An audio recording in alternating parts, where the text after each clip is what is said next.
Olá pessoal, sejam bem-vindos a mais um Invex na Prática. E hoje estamos gravando aqui no campus da Invex com o professor Alexandre Baltazar para falar com a temática implantação de um campus de Invexologia e sustentabilidade.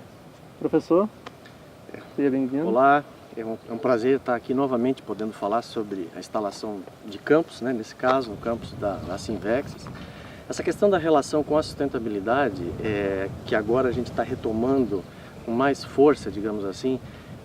Primeira questão, né? O que é essa sustentabilidade? No senso comum, a sustentabilidade diz respeito à questão ambiental, sustentabilidade na dimensão social, na dimensão econômica. Nós, na Conscienciologia, trabalhamos com a questão da sustentabilidade energética, né? E um diferencial do nosso campus, além da questão do paradigma consciencial aplicado, é reforçar a sustentabilidade ambiental. Nós somos, na Cognópolis, o campus que tem uma das maiores áreas verdes. Nós temos uma reserva legal muito grande aqui, que inclusive estamos trabalhando para implementar uma trilha ecológica que vai viabilizar o trabalho da Biocamp.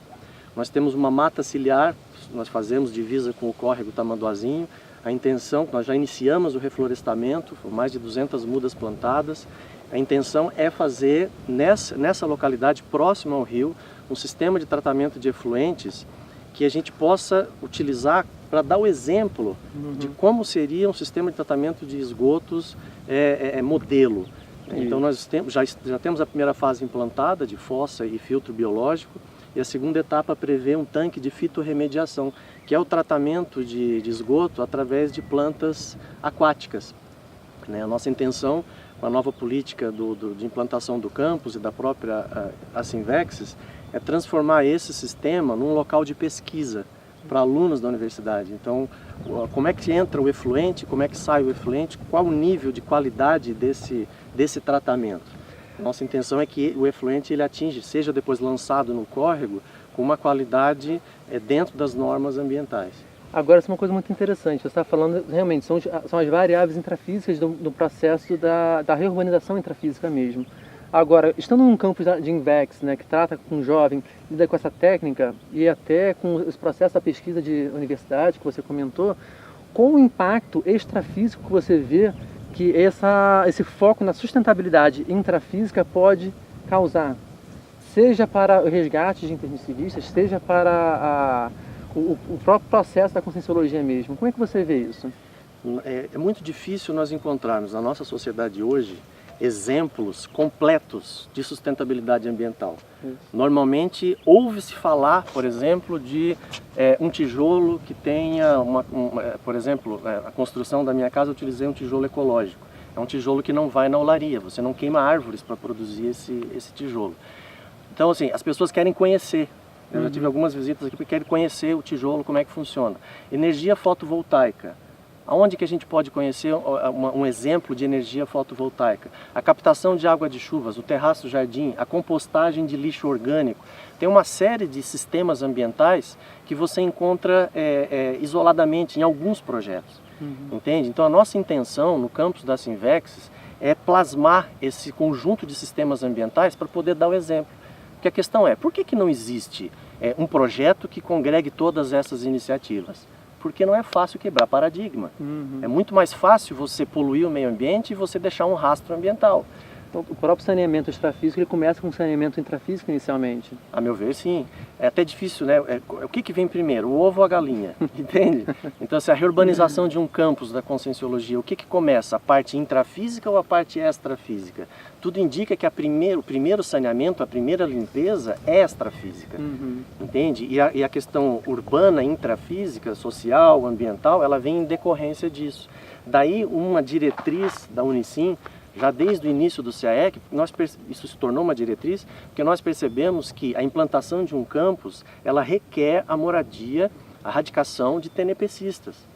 Não se instala um campus conscienciocêntrico em lugar nenhum, pelo menos essa é a experiência que a gente vê até hoje em vários campos que já foram iniciados, você começar a trabalhar visando uma reurbanização sem pessoas que façam TENEPs morando no local.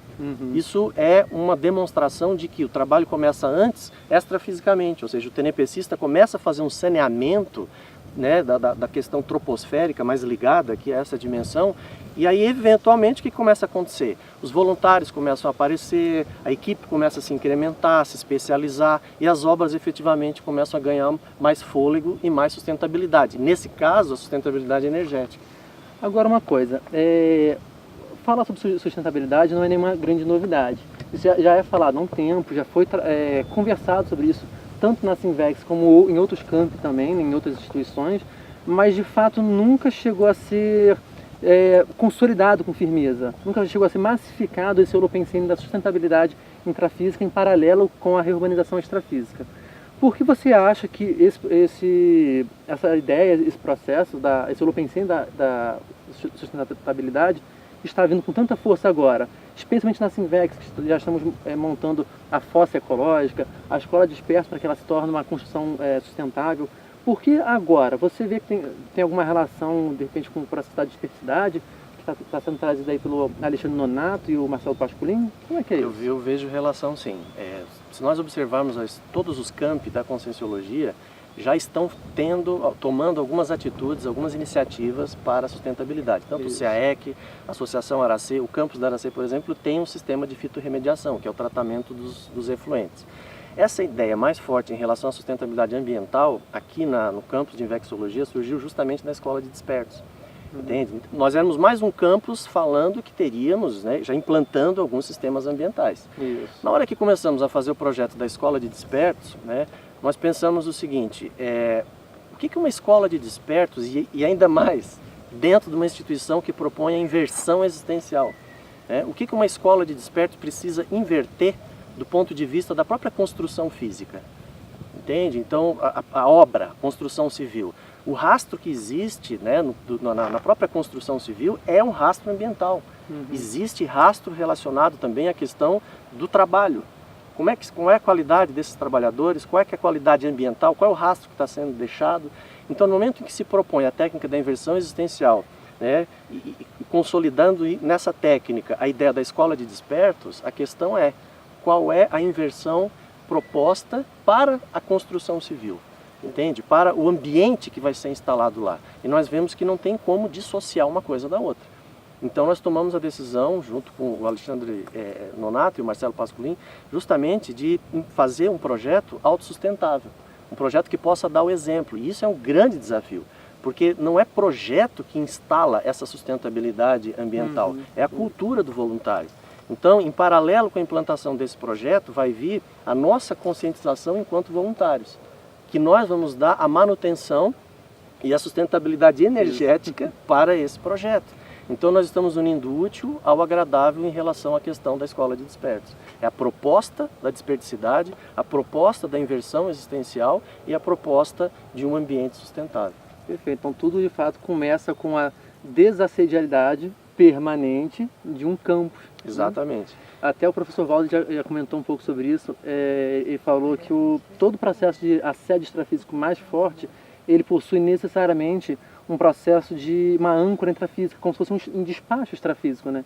Então é interessante ver assim, como é que o fluxo que funciona. Primeiro é necessário ter uma reurbanização extrafísica inicial para poder permitir a entrada intrafísica, não é isso?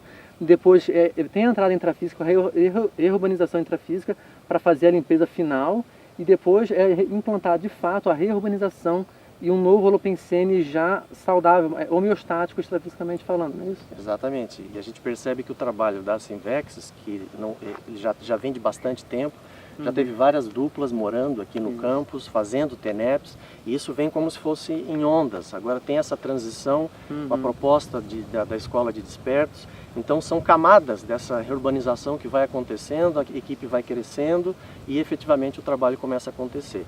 E em relação a TENEPS é importante a relação com a Invexis. No meu caso, por exemplo, eu comecei a fazer TENEPS no início do processo do CAEC e eu não preenchia nenhum dos pré-requisitos relacionados a TENEPS. Entende? Então, assim, eu não tinha ainda uma dupla evolutiva, eu não tinha ainda uma sustentabilidade financeira, não tinha base física, eu já tinha lido o manual da TENEPS várias vezes, e a única condição que facilitava a antecipação da TENEPS era a inversão existencial. E no momento em que eu assumi a vinda para Foz do Iguaçu, eu tive o amparo de função necessário para que eu pudesse dar sustentação energética naquela fase inicial do próprio CAEC. Então ali começou, eu e outros colegas que mudaram para Foz na mesma condição, nós começamos a observar essas relações da inversão com a TENEPS e com a questão da reurbanização.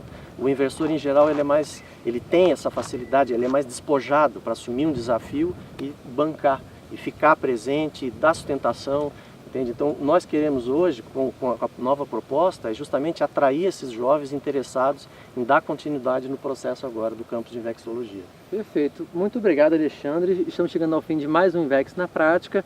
Agradeço a participação de todos e tenham uma boa tarde.